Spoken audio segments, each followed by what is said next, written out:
لمعة الاعتقاد از ابن قدامه مقدسی که گفتیم ابن قدامه ابو محمد عبدالله ابن احمد ابن قدامه مقدسی است که در شعبان سال 541 هجری در نابلس به دنیا آمده است و سال 620 از هجری در دمشق وفات کردگی هستند. و گفتیم هدف تعلیق این کتاب، هدف نوشتن این کتاب، اهمیت کتاب موضوعات مهمی را در بر میگیرد. بیان مرحله های خیلی مهمی است و قاعده های مهمی که در این کتاب در باب اسماء و صفات ذکر شده است که گفته بودیم واجب است در بیان نصوص کتاب و سنت چی واجبیت هایی هست و قاعده اول رو در اینجا بیان کرده بودیم که در آن چیزی که از کتاب الله و سنت پیامبر صلی الله علیه و سلم است از آیه ها و احادیث باقی ماندن آنها دلالت آنها بر ظاهرش بدون تغییر دادن، چون قرآن با زبان عربی مبین نازل شده است و حرام بودن سخن گفتن بر الله سبحانه و تعالی بدون علم و دانش و بیان این که در نقطه اول ذکر کرد یک مثال اول در بیان دست الله که حقیقی است، آن را قوت و قدرت گفتن این جایز و روان است. و بیان قاعده دومی که ما بیان کرده بودیم گفتیم نام‌های الله سبحانه و تعالی همش حسنا هست، بالاترین مقام حسن در نام‌های الله رسیده است و صفات او. و گفته بودیم که در قاعده دوم که نام‌های الله سبحانه و تعالی جمع بست شده حصر شده بر 99 نام نیست بلکه از این بیشتر است و حدیث پیامبر صلی الله علیه و آله را در آنجا ما دلیل گرفته بودیم. و نام‌های الله یعنی که اثبات میشوند با شریعت نه با عقل، با دلیل قرآن و سنت. و بیان کرده بودیم که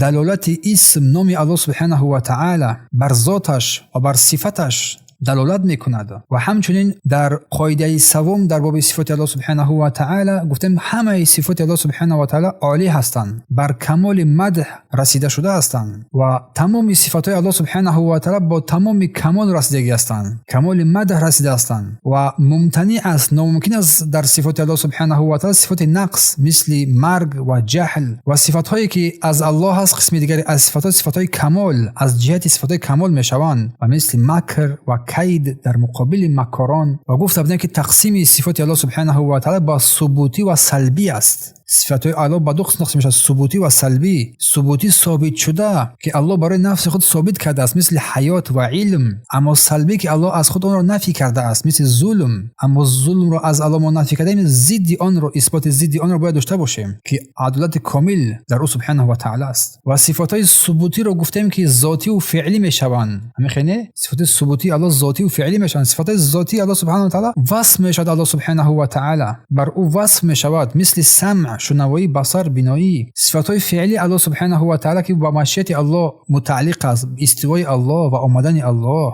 و گفته بودیم که قسمت از صفات الله سبحانه و تعالی میشود هم فعلی و هم با اعتبار ذاتی شود هم با اعتبار فعلی شود، با دو اعتبار. مثل کلام الله سبحانه و تعالی کدام وقتی بخواد سخن میگوید از ذات الله سبحانه و تعالی، کدام وقتی بخواد سخن میگوید این با دو اعتبار هم ذاتی هم فعلی. و گفته بودیم که در هر صفت الله سبحانه و تعالی سه سوال میشود، آیا حقیقی هستند؟ میگیم نه، بله حقیقی هستند صفات الله سبحانه و تعالی. آیا کیفیت آنها را گفتن جایز است؟ نه، چون عقل انسان به این نمیرسد. آیا در صفات الله تمثیل کردن بر مخلوقات مانند کردن بر مخلوقات جایز است؟ گفتیم نه، لیس کمثل شیء، گفتیم مثل مانند پروردگار کسی چیزی نیست. و سپس بیان کردیم رد بر معطله ها، چون آنها خلاف قرآن و سنت سخن میگویند. معطله ها یعنی که رد کردن قول آنها، چون قول آنها بر خلاف ظاهر نصوص قرآن و سنت است و بر خلاف گفته سلف است. رد یعنی تکذیب کردن گفتیم و انکار کردن که کفر است گفتیم. و در بیان تعویل صفات الله سبحانه و تعالی این سه قسم مثلا در بیان تعویل آنها. قسمت اول اگر انسان از روی جهل نادانی انجام بدهد و حق رو بخواهد و عفو میشود. دوم از برای بگیم که غرورش، از برای تعصبیتش اگر این رو انجام بدهد و